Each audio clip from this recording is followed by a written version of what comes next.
Hi there.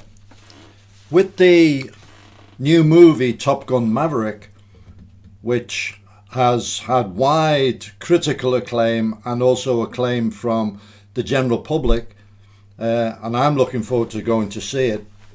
The book we're going to talk about today is very timely, and because it was written by Dan Pedersen, who was the founding commanding officer of Top Gun, the fighter weapons training school at Miramar. When he founded the school, he was a phantom pilot, and he makes the point that at the time, it was the time of the Vietnam War, that Robert McNamara was Secretary of Defense, and he was a very smart guy. Unfortunately, he wasn't smart enough to realize that he didn't know everything, and he made some decisions based on his own ideas in areas that he wasn't really equipped to fully understand. And this resulted in the way the Vietnam War was being fought. It was under Lyndon Johnson. Terrific restrictions were placed on how the war was being prosecuted, particularly the air war.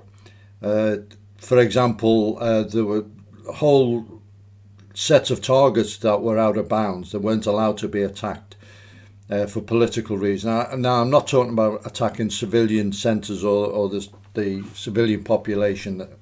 I'm talking about strictly military targets, bases, gun emplacements, missile sites, and so on. The US military, and particularly aviation, weren't allowed to attack them. So they were fighting with one hand tied behind the back. And one of the things that McNamara insisted on was that the Phantom, the F-4, which was a very agile, very powerful and highly maneuverable aircraft, be fitted only with missiles. Air-to-air missiles, air-to-ground missiles were the wave of the future, and cannon were obsolete. That was his view. Well, of course, he's been proved wrong, and the most modern fighter aircraft currently still have cannon. So that theory was just based on wishful thinking, probably to an extent. However, if that wasn't bad enough, because they did have decent missiles, the Sidewinders and so on, Sparrow, the rules of engagement were such that it negated the advantage of the missile. So the missiles were ideal for engaging the enemy at long range. However, the rules of engagement meant that the pilots had to close to identify, positively visually identify, the enemy aircraft before they could engage. And this then gave the Vietnamese MiGs a chance to engage in air combat maneuvering, and it negated most of the advantages of unsophisticated missiles. So they were paying the price. And then, and I'll quote from the book, "In Vietnam, we simply were not allowed to win. So the Navy bureaucracy did what bureaucracies do best, continued on course, micromanaged from Washington, D.C. We made the same mistakes month after month. It nearly crippled US naval aviation." And then a carrier skipper, Frank Ault, wrote a paper which was the start of the process of Top Gun. So they decided to have a dedicated unit to teach the principles of air combat maneuvering, dogfighting, and the Top Gun graduates would take these skills back to the squadrons and spread the doctrine throughout naval aviation. That was the idea. Now, unfortunately, the Navy had actually done away with the training and the doctrine of air combat maneuvering. It no longer featured in the programs. However, fighter pilots, being the kind of guys they were, they engaged in this unofficially, and there was a block of airspace off the California coast where the pilots would meet and signal their intent and engage in air combat maneuvering, flying to the edge of the envelope, finding what maneuvers worked, sometimes going different types of aircraft against each other's, Phantoms versus Crusaders and so on. And they would take away the lessons. And when Dan Pedersen, the author of the book, when he put together his cadre, 8 or 9 guys, the original training team at Topgun, they were all graduates from the unofficial training off the coast.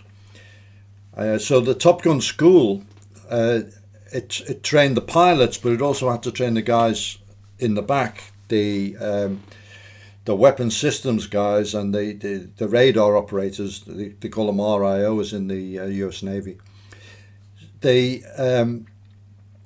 So the skills were pilots, the backseater, and also they had specialists in the missiles, how to best use the missiles, the properties, how they operated, and how to get the best from them. Because one of the things they found, there was a lot of duds.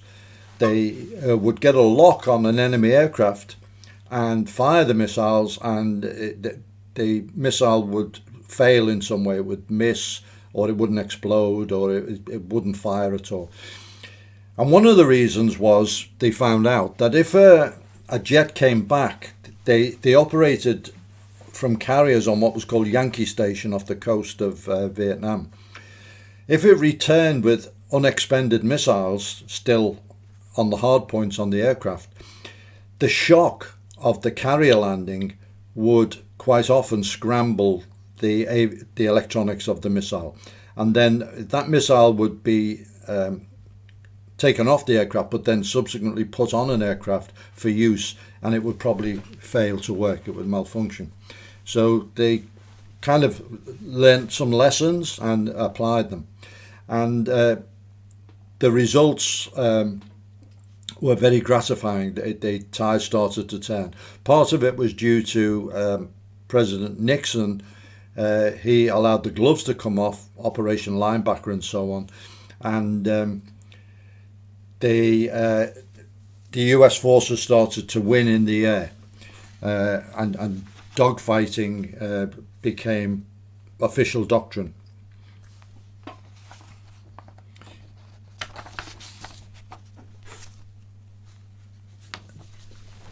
The US Air Force was also engaged in this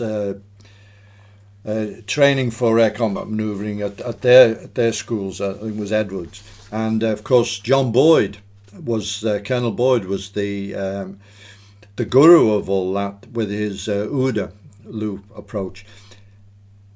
Dan Pedersen does discuss Boyd. He doesn't agree with Boyd's concepts, and it's interesting to read his side of the story. And being somebody who's been influenced by Colonel Boyd over the years with the OODA, which I got from Marcus Wynn, it made interesting reading.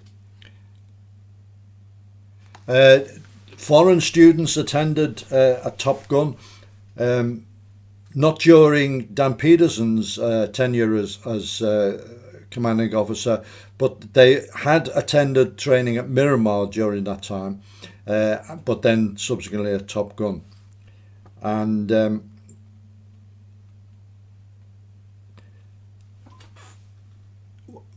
direct quote, what they learned from the British naval aviators: how to play mess rugby in our whites at the Admiral Kidd Officers Club in San Diego, how to pass out in our plates at a dining inn, and how to leave our breakfast on the ramp and still make our takeoff times.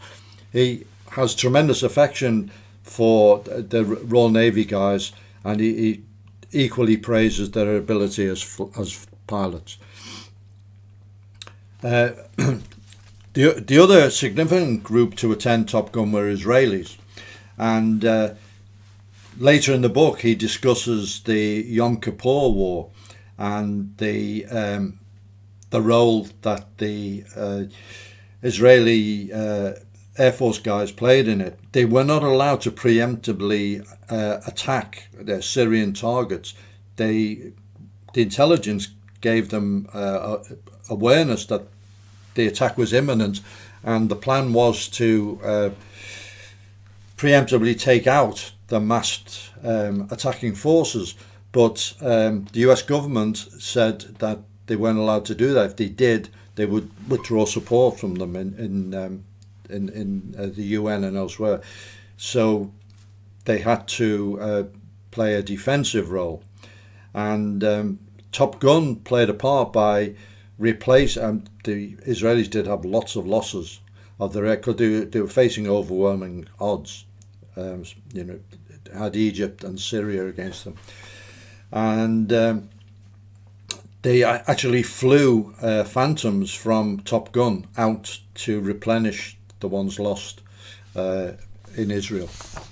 A really interesting chapter, and it just shows how close Israel was to defeat, and what a precarious position the state of Israel has in its existence previously and ever since.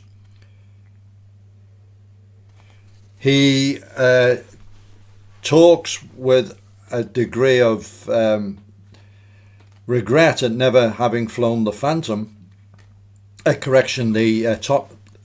Tomcat, the F-14, and he talks about what a brilliant aircraft it is.